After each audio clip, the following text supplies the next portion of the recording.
Hello all. இறால் எப்படி clean பண்ணுறதுன்னு நான் காமிக்கிறேன். தலையை அப்படியே க்ளீனிங்னாலே அப்படியே கீழே விழுந்துடும். அதோட காலெலாம் இருக்குது இல்லையா, உடம்புக்கிட்ட, அதை நீங்கள் ஜஸ்ட் இப்படி கிள்ளுனாலே தானாகவே அந்த ஓட்டோட மேலே வந்துடும். அது தோல் தான் வந்துட்டு அந்த ஓடு மாதிரி இருக்கும், ரொம்ப டிரான்ஸ்பரண்ட்டாக இருக்கும்.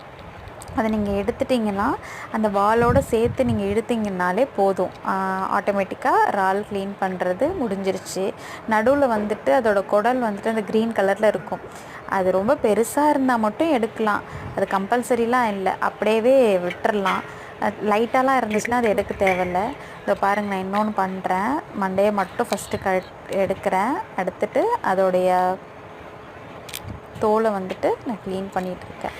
உங்களுக்கு ஒரு வேளை தோல் வந்துட்டு ரொம்ப கடிச்சிட்ருக்கு இறாலோட அப்படின்னா கொஞ்சம் சுடு தண்ணி வச்சு அதில் நீங்கள் க்ளீன் பண்ணுறதுக்கு முன்னாடி அந்த சுடு தண்ணியை ஊற்றிட்டிங்கன்னு வச்சுக்கோங்க, அது நல்லா வந்துட்டு ஊறிடும். சுடு தண்ணியில் லைட்டாக இதாகிடும்.